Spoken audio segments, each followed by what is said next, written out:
नीति आयोग जो है ये सिंपली रिप्लेसमेंट है किसका? योजना आयोग का। योजना आयोग को बंद कर कर क्या लागू कर दिया गया है? नीति आयोग लागू कर दिया गया है। तो फ्रेंड्स, नीति आयोग को समझने से पहले मैं आपको थोड़ा सा बता देता हूं कि योजना आयोग था क्या। मतलब योजना आयोग अगर बंद हुआ है तो ऑब्वियस सी बात है उसके अंदर कुछ कमियां रही होगी, जिसमें क्या करा गया? मॉडिफिकेशन करा गया और उसको परिवर्तित करके क्या बना दिया गया? नीति आयोग बना दिया गया। तो आपको योजना आयोग के बारे में थोड़ा बताता हूं मैं, उसके बाद में मैं आपको नीति आयोग के बारे में अच्छे से समझाऊंगा। दोस्तों, एक बेसिक ओवरव्यू हम ले लेते हैं योजना आयोग के बारे में, उसके बाद में नीति आयोग को समझेंगे। देखिए, प्लानिंग कमीशन योजना आयोग क्या है? एक गैर संवैधानिक निकाय था। मतलब संविधान में कहीं भी इसका उल्लेख नहीं था। ओके, इसकी स्थापना कब हुई थी? 15 मार्च 1950 को जवाहरलाल नेहरू की अध्यक्षता में इसकी स्थापना हुई थी। और फ्रेंड्स, इसके दो फंक्शंस थे, मतलब दो इसके मुख्य कार्य थे। क्या क्या थे? एक पंचवर्षीय योजनाएं बनाना और राज्यों और मंत्रालयों को वित्त आवंटन करना, मतलब पैसे का आवंटन करना राज्यों और मंत्रालयों को। इसके ये दो काम मेन थे। तो अब देखिए, ये प्लानिंग कमीशन है, इसके अंदर कुछ लोग हैं जो क्या कर रहे हैं? प्लानिंग करते हैं, योजना बनाते हैं, आपस में डिस्कस करते हैं, सलाह लेते हैं और योजना निर्माण करने का काम करते हैं।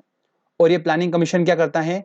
देखिए, पैसों का आवंटन करता है। किसको करता है? राज्यों और मंत्रालय को पैसों का आवंटन करता है, वित्तीय आवंटन का काम करता है।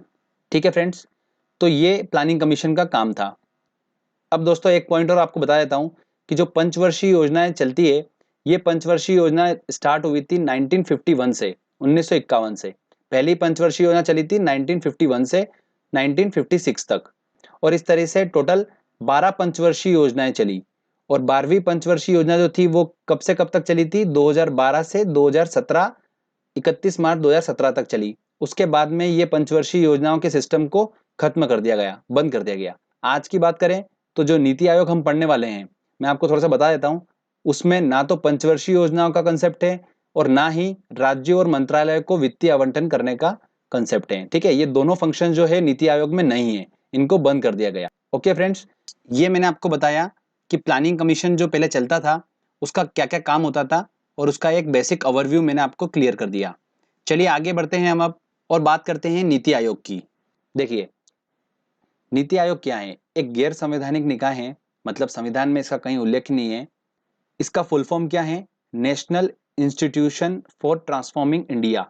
ध्यान रखिएगा, वेरी इंपॉर्टेंट है ये पॉइंट, एग्जाम में काफी पूछा जाता है। राष्ट्रीय भारत परिवर्तन संस्थान। ओके, तो ये इसका फुल फॉर्म है। इसकी स्थापना कब हुई थी नीति आयोग की? 1 जनवरी 2015। 1 जनवरी 2015 को इसकी स्थापना हुई थी। इसका मुख्यालय कहां पर है? दिल्ली में इसका मुख्यालय है। नीति आयोग जो है ये भारत सरकार का एक मुख्य थिंक टैंक है।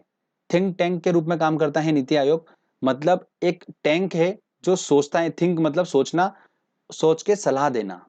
ये इसका नीति आयोग का सिर्फ सिंपली काम होता है। कोई भी पैसे आवंटन करने का काम इसका नहीं होता है। जो प्लानिंग कमीशन में हमने पढ़ा था कि प्लानिंग कमीशन काम क्या होता है? योजनाएं बनाना और आवंटन करना, पंचवर्षीय योजना बनाना और पैसों का आवंटन करना, ये इसका प्लानिंग कमीशन का काम होता था, योजना आयोग का काम होता था। बट नीति आयोग में ये कोई भी काम नहीं होता है, सिर्फ ये सोचता है, सलाह देने का काम होता है। ठीक है, तो इसको हम बोल सकते हैं एक सलाहकारी निकाय है। अब देखिए, यह आयोग का प्राथमिक कार्य क्या होता है? सामाजिक एवं आर्थिक मुद्दों पर सरकार को सलाह देना, ताकि सरकार ऐसी नीति, ऐसी योजना का निर्माण करे जो लोगों के हित में हो। अब देखिए दोस्तों, आपको ये डायग्राम दिख रहा होगा, ये नीति आयोग है, इसमें कुछ मेंबर हैं। ये मेंबर आपस में सलाह कर रहे हैं, डिस्कशन कर रहे हैं और नीति का निर्माण कर रहे हैं लोगों के हित के लिए। अब हमने पढ़ा था प्लानिंग कमीशन में कि प्लानिंग कमीशन के दो हाथ थे जो क्या कर रहे थे? स्टेट, राज्यों को और मंत्रालय को पैसों का आवंटन कर रहे थे। बट नरेंद्र मोदी की जो सरकार, जिसने नीति आयोग का निर्माण करा, उन्होंने क्या करा? योजना आयोग के वो दोनों हाथ जिससे पैसों का आवंटन करते थे वो काट दिए। तो नीति आयोग सिर्फ किसके भांति रह गया? एक थिंक टैंक के भांति रह गया, जो सिर्फ सोचता है और सलाह देने का काम करता है। पैसे आवंटन करने का काम इसका नहीं होता है, वो हटा दिया गया। वो काम किसका होता है? वो होता है फाइनेंस कमीशन का काम होता है, वित्त मंत्रालय का काम होता है वो। ओके फ्रेंड्स, तो आपको ये क्लियर हुआ। आगे हम बात करते हैं कि नीति आयोग को दो हब में बांटा गया है। पहला हब है टीम इंडिया हब और दूसरा है नॉलेज एंड इनोवेशन हब। इनका काम क्या होता है? टीम इंडिया हब का काम होता है राज्यों और केंद्रों के बीच में समन्वय स्थापित करना। मतलब इन दोनों के बीच में अच्छा कम्युनिकेशन, अच्छा समन्वय स्थापित करने का काम किसका होता है? टीम इंडिया हब का होता है। नॉलेज एंड इनोवेशन हब का काम क्या होता है? देखिए, इसका काम होता है नीति आयोग को किस तरीके से और बेहतर बनाया सकता है। तो वो काम किसका होता है? नॉलेज एंड इनोवेशन हब का होता है कि किस तरीके से और बेहतर पे बेहतर हम इसको बना सकते हैं।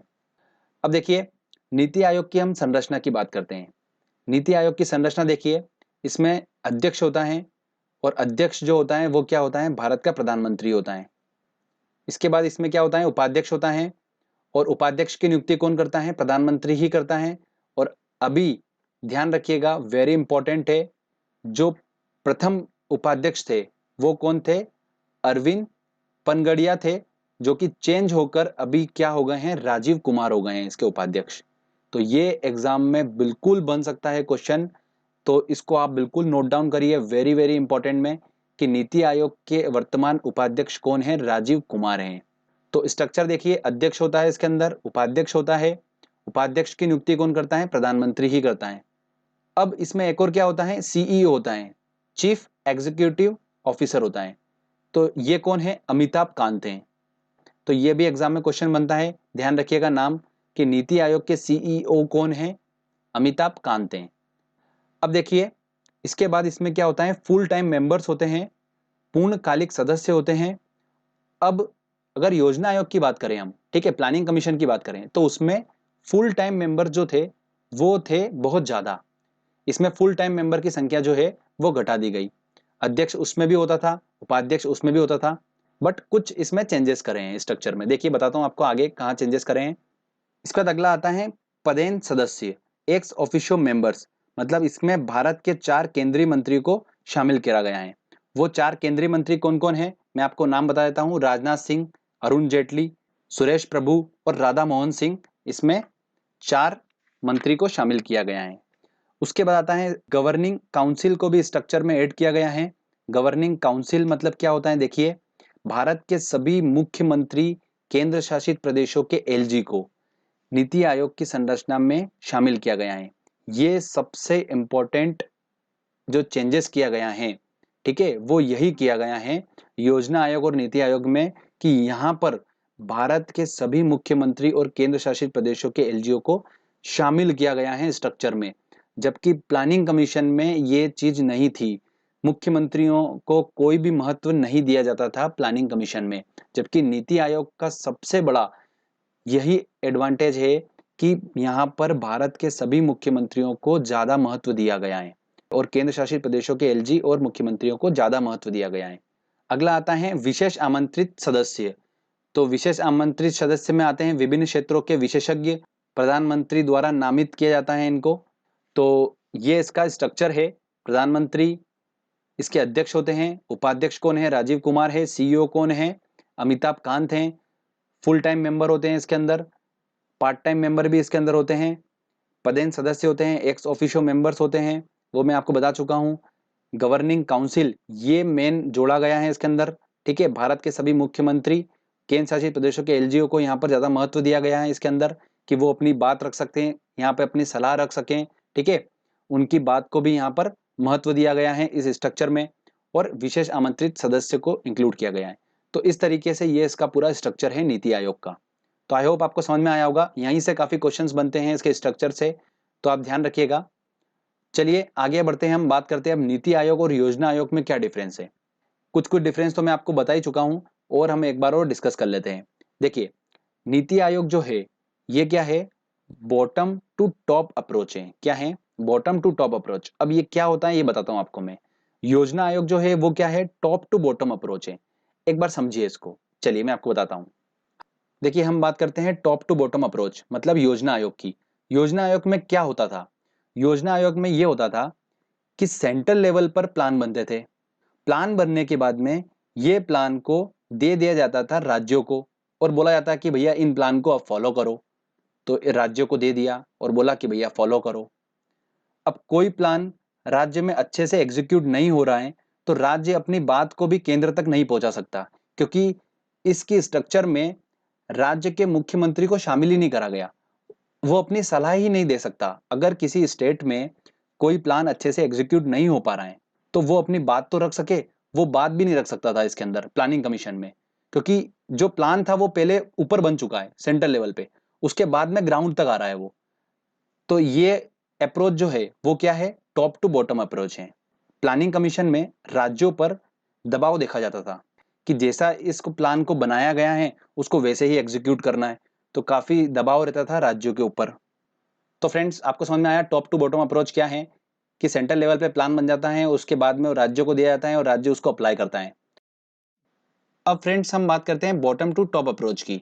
तो इसमें क्या होता है, देखिए जो प्लान बनता है वो सेंट्रल लेवल पे जरूर बनता है, बट जो ग्राउंड लेवल की आवाज होती है वो सेंट्रल तक पहुंचती है और सेंट्रल उस आवाज को ध्यान में रखते हुए प्लान बनाता है।